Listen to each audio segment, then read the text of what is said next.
누군가 나를 기다리고 있다. 뭔가 내 마음속에 느낌이 오잖아요. 하나님도 마찬가지십니다. 누군가 나를 기다리고 있구나. 그러면 하나님이 그를 그냥 두시겠습니까? 오늘 말씀 제목, 나를 기다리는 자가 있어서, 오늘 대림절 첫째 주일에 주시는 말씀입니다. 대림절은 성탄절이 시작되기 전까지 촛불 하나 둘 셋 해서 첫 성탄절에 5개가 밝혀짐으로 지내는 절기입니다. 때로는 11월 마지막 주부터 시작되기도 하고, 금년은 12월 첫째 주부터 시작이 됐습니다. 이번 대림절을 통해서 위로하시는 주님, 나에게 찾아오시는 주님, 새롭게 만나시는 귀한 절기가 되시기를 주님의 이름으로 축원합니다. 오늘 말씀의 핵심 단어는 기다림과 위로라는 두 단어를 접목시키겠습니다. 온전한 위로는 이 땅에서 구할 수가 없습니다. 참된 위로는 하나님께로부터 옵니다. 우리를 지으시고 인생 매뉴얼을 가장 잘 알고 계시는 하나님이시기 때문에 우리 인생의 진정한 위로는 하나님으로부터 오는 겁니다. 여기 위로를 기다리는 사람이 있습니다. 바로 25절 말씀 다시 한번 읽겠습니다. 다 같이요. 예루살렘에 시므온이라 하는 사람이 있으니 이 사람은 의롭고 경건하여 이스라엘의 위로를 기다리는 자라. 성령이 그 위에 계시더라. 아멘. 하나님이 함께 하시지 않는 위로가 있다면 그것은 잠깐의 위로요, 또 금방 사라질 것입니다. 참된 위로는 오직 하나님이 함께 하셔야 됩니다. 그래서 위로를 기다리는 시므온, 이스라엘의 위로를 기다리고 온 세상을 구원하실 주님을 기다린 이 시므온의 이야기입니다. 헬라어로 위로한다는 말은 상당히 깊이가 있는 말입니다. 위로한다, 그게 무슨 말일까요? 원문으로 들어가 보면 파라칼레오라는 동사가 있어요.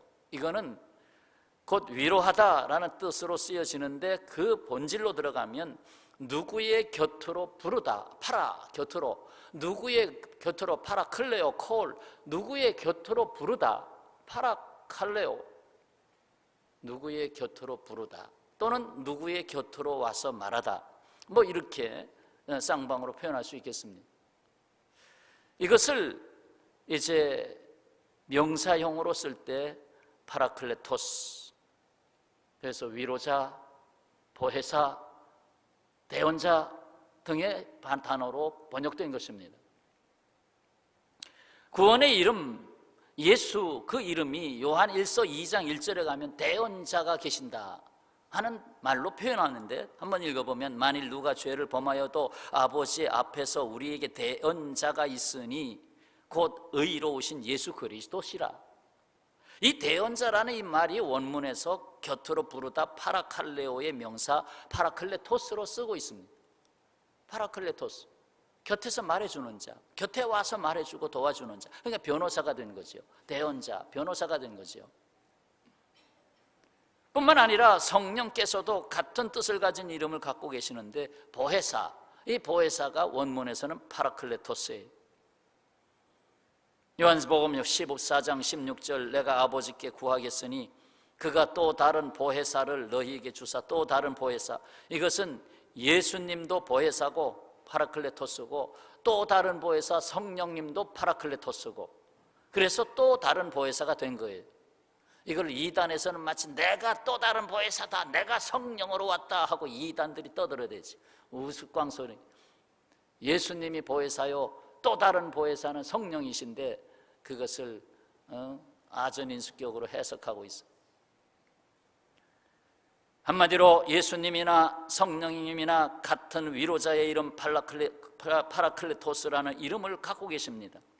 그래서 곁으로 오셔서 말씀하시고 또 곁으로 불러서 말씀하시고 결국 곁에 함께 계시는 우리의 격려자가 되고 위로자가 되시는 것입니다. 주님의 위로를 기다리는 자에게 주님은 외면하지 않으십니다. 오늘 메시아 예수님을 기다리면서 완전히 늙어진 이 시므온, 그의 곁으로 다가오십니다. 저는 이 고훈 목사님의 기다림이란 시가 상당히 마음에 와닿습니다. 기억해 두셨으면 좋을 것 같아요. 나는 당신 앞에 사막으로 서 있습니다. 이른 비로 못 오시면 늦은 비로 오십시오. 따로 샘을 파지 않겠습니다. 새로 둑을 쌓지도 않겠습니다. 광대한 당신을 감당하기엔 나는 너무 작아 지나가는 세월인 양 나달로 벌거벗고 그냥 서 있겠습니다. 아침 이슬 맞을 때마다 나의 기다림이 헛되지 않으리라 믿기에 뜨는 해 쳐다보며 지는 해 바라보며 그날로 오시는 발자국 소리를 듣겠습니다. 오늘도 나는 당신 앞에 사막으로 서 있습니다. 이른 비로 못 오시면 늦은 비로 오십시오. 오늘 마침 조금 촉촉한 비가 내렸습니다. 성도 여러분, 사막은 물이 필요합니다. 그만큼 기다림이 크다는 거예요. 이른 비로 못 오시면 늦은 비로 오시옵소서. 여러분, 가장 기다리는 것이 무엇입니까? 무엇입니까? 누구는 물질 필요해서 기다리겠죠. 누구는 열심히 공부했으니 합격증을 기다리겠죠. 누구는 내가 적금을 들었는데 이제는 뭔가 이룰 수 있겠다, 뭔가 기다리고 계시겠죠. 정치가라면 한 자리를 기다리고 있겠죠. 시편 130편에서 이 기다림을 봅니다. 파수꾼이 아침을 기다림보다 내 영혼이 주를 더 기다리나니 참으로 파수꾼이 아침을 기다림보다 더하도다. 이 파수꾼은 밤새도록 눈을 감지 못하고 두려움 가운데에 아침이 오기를 기다립니다. 그런데 이 기다림보다 더 기다림이 주를 기다리옵니다. 내가 주님을 기다리옵니다 라고 고백하고 있습니다. 예레미야 선지자 에가서에서 이렇게 전하고 있습니다. 사람이 여호와의 구원을 바라고 잠잠히 기다림이 좋도다. 잠잠히 기다려서 좋은 것은 여호와의 구원이다. 그렇습니다. 영원히 우리 곁으로 다가와서 함께 하시는 분이 있습니다. 바로 이 땅에 오신 구주 예수 그리스도. 할렐루야. 오늘도 예수님을 기다리는 자가 있는 그곳을 주님은 지나쳐 가실 수가 없습니다. 참으로 여러분, 장사를 해보신 분들은 아시겠습니다만 아침에 문을 열고 누구를 기다립니까? 손님을 기다립니다. 아마 장사꾼의 마음, 손님을 기다리는 마음, 카페에서 오늘은 몇 잔이나 팔까? 손님을 기다리는 마음, 옷가게에서 오늘은 몇 분이나 와서 옷을 사갈까? 그 기다리는 마음은 굉장할 거예요. 어느 날은 손님이 한 분도 없는 날도 있을 거예요. 참 그날은 마음이 어떻겠습니까? 주님은 나를 기다리는 자가 있다, 결코 외면하지 않으십니다. 예수께서 말씀하십니다. 나를 기다리는 자가 있어서 내가 땅 끝까지라도 가봐야 하겠다. 나를 기다리는 자가 있어서 외딴 섬에도 가봐야 하겠다. 나를 기다리는 자가 있어서 저 사마리아 성에도 가봐야 되겠다. 나를 기다리는 자가 있어서 저 북한에 고통하며 신음하는 그 고문을 당하는 성도에게 좀 가봐야 되겠다. 나를 기다리는 자가 있어서 번동평화교회에 가봐야 하겠다. 아멘. 예, 마음 깊이, 아주 아멘을 깊이 해주셨어요. 주님은 우리 곁에 오셔서 우리 인생의 생명화음을 위해 협연하십니다. 생명화음. 그 생명이 담고 있는 비밀이 엄청나서, 하나님이 주신 생명에 담아주신 비밀이 엄청나서 생명의 노래, 협연을 하시려고 우리 곁에 오셨어요. 그렇습니다. 우리는 예수님을 연주해야 하기 때문에 태어났습니다. 연주, 우리 교회도 연주라는 이름 가진 분이 몇 분 계시는데, 혹시 주씨가 계시면 더 좋아요. 주연주, 거꾸로 해도 주연주. 네. 시므온, 그가 늙도록 살아있어야 할 이유가 있었죠. 26절이죠. 그가 주의 그리스도를, 곧 메시아를 보기 전에는 죽지 아니하리라 하는 성령의 지시를 받았다. 성령의 감동을 이미 받은 사람이, 그는 죽기 전에 예수님 연주곡 급 1000마디를 연주하고 별세를 하게 됩니다. 그 연주곡이 31, 32절입니다. 내 눈이 주의 눈을 구원을 보았사오니 이는 만민 앞에 예비하신 것이요 이 이방을 비추는 빛이요 주의 백성 이스라엘의 평강이니이다. 참 놀랍습니다. 성령의 감동으로 예수 그리스도를 마지막으로 그의 입을 통하여 연주를 합니다. 주의 구원을 보았다. 만민 앞에 준비한 것이다. 이방을 비추는 빛이다. 그리고 우리 이스라엘의 영광이다. 하나도 놓칠 게 없네요. 훌륭한 연주자는 자기를 드러내는 것이 아닙니다. 그 곡을 만든 작곡자의 의도를 얼마만큼 최대한으로 해석하고 그 작곡자의 뜻을 나타내느냐에 달려있는 것입니다. 그리스도인은 자기 북을 치는 자가 아니라 작곡자이신 예수 그리스도, 그분의 북을 치는 사람들입니다. 그래서 마르틴 루터 킹 흑인 목사지요. 그 마르틴 루터 킹 목사는 자신을 북치는 사람이라고 표현했습니다. 나는 예수님의 북을 치는 사람이다. 낡고 흠이 있는 오래된 바이올린 하나가 있었습니다. 처박혀 있던 바이올린, 먼지가 덕덕 쌓여있는 바이올린, 경매자가 그 바이올린 하나 들고 나왔습니다. 이 바이올린이 자리만 차지하고 있어서 빨리 경매에서 처분하고 싶었습니다. 그래서 빨리 하기 위해서 웃으면서 소리쳤습니다. 자, 누구든지 이 헌 바이올린 사실 분 말씀하시오. 자, 1달러요. 예, 1달러 있습니다. 2달러요. 예, 좋습니다. 2달러에 낙찰될 뻔했던 바이올린. 2달러면 2,200원이에요. 2,200원? 그때 머리가 허옇게 센 노인이 앞으로 다가와서는 그 바이올린에 활을 집어들고는 바이올린의 먼지를 툭툭 털어내고는 느슨해진 줄을 조이고, 그리고는 연주를 시작합니다. 너무나 감미로운 멜로디가 연주됩니다. 거기 모인 사람들의 마음에 심히 깊은 감동이 다가왔습니다.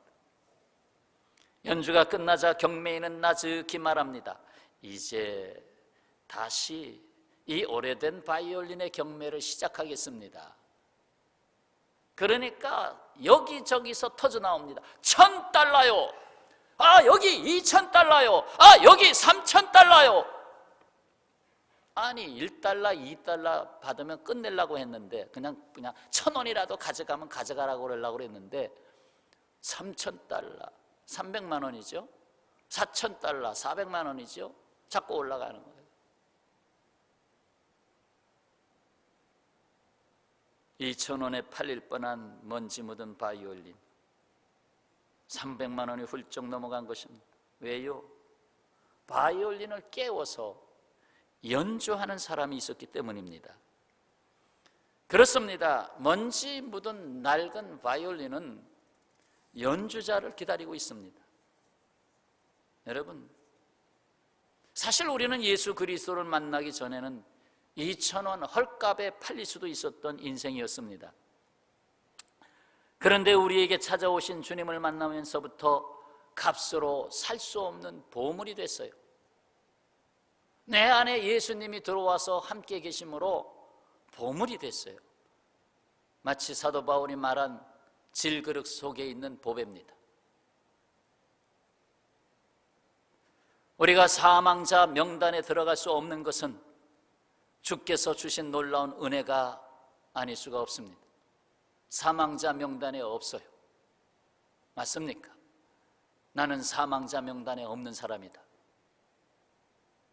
평화의 가족 여러분, 헛됨이 넘치는 이 세상에서 주님께 대한 우리의 기다림은 결코 헛될 수가 없습니다. 율법에서 남자아이를 낳으면 40일이 지나야 정결해집니다. 그래서 40일이 되어야 그 부모는 성전에 나갈 수가 있습니다. 그러면 오늘 아기 예수님이 예루살렘 성전에 등장한 것은 적어도 40일이 지나서입니다.